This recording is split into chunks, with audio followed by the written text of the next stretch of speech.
Кечирим сурап барган 60-тан ашкан апам таяк жеп чыкты. Жайыл райондук милиция бөлүмүндө бычакталып өлтүрүлгөн Бурулай Турдали кызынын өлүмүнө шектүү катары кармалган Б. Марсбек учурда Бишкек шаарындагы СИЗО 1 мекемесинде камакта. Шектүүнүн бир тууган агасы тергөө иштери бүдөмүк жүрүп жатканын, окуя болгон күнү Марстын жанындагы 34 000 сом акчасы жоголгонун аймактык кабарчыга айтып берди. Биз тергөөнүн ишине нааразыбыз. Ачык, айкын жана адилеттүү иликтенбей жатат. Бизге эч кандай далилдерди көрсөтмөк турсун иним менен жолуктуруп сүйлөштүрбөй жатышат. Тергөө аяктап калды дешкени менен анын да жыйынтыктары менен тааныштырышкан жок. Жактоочубуз иниме жолугуп турат. Ал жолукканда иним менин портмонем, ичиндеги паспортум жана 34 000 сом акчам жок деп айтыптыр.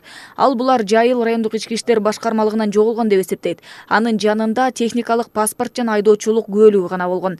Ал жерде күмөндүү нерселер бар. Марс ооруканада жатканда керек болсо апамды да жолуктурбай коюшту. Ал эми жактоочубуз кирип чыккан сайын сурасак, ден соолугум жакшы болуп калды, бирок эч нерсени билбей жатам дептир. Жактоочудан коркутуулар болбоптурбу деп сурасам, иним ал жөнүндө эч нерсе айтпаптыр. Адам өзүнө кантип 6 жолу бычак саят. Мойнунда да бычактын изи бар дешти. Аны кошсок, анда өзүнө 6 жолу бычак сайган болот. Курсагына 4 жолу, төшүнө 1 жол сайган.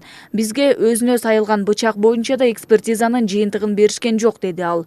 Ал ошондой эле Бурулайдын туугандарынын алдына 1 эмес 3 жолу барышканын, бирок 3 жолу тең кубалап жиберишкенин айтты. Бурулайдын жакындары биздин алдыбызга кечирим сурап келишкен жок деп жатышат. Бул чындыкка дал келбейт. Биз алардын алдына 3 жолу бардык. Биринчи киргенде 60-тан ашкан апам таяк жеп чыкты. Ошондо өзүмдүн туугандарымдан 10 адам чогуу иштешкендер, достор болуп 30дай киши барганбыз. Экинчи жолу сөөктү жерге берер күнү дагы туугандарды жиберсем, сырттан эле алардын туугандары кубалап жиберишиптир. Биз алардын абалын түшүнүп, кийинчерээк барууну чечтик. Бурулайдын атасынын жакшы досу бар. Ошол киши менен сүйлөшүп, аны ортого салып, бир койду союп, дасторкон даярдап бардым. Үчүнчү жолу да дарбаздан киргизбей коюшту. Мен ошондо досуна кайрылып, бул мал Бурулайга Куран окутуу үчүн союлганын айтып, анын үйүнө өзүңүз эле киргизип бериңиз. Атайын арналып союлган эле, Куран окутуп коюшсун деп кете бердим, деди ал. Шектүүнүн агасы Бурулайдын үй бүлөсүнүн жактоочусу кеңсесине чакырганын белгилеп, барсам, ал силер эмнеге алдынан өтпөй жатасыңар деп айтты.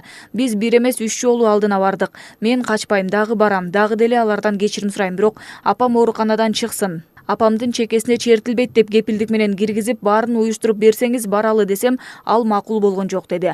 Ал Бурулай менен шектүүнүн кыз жигит болуп сүйлөшүп жүргөндүгүн далилдеген сүрөттү көрсөттү.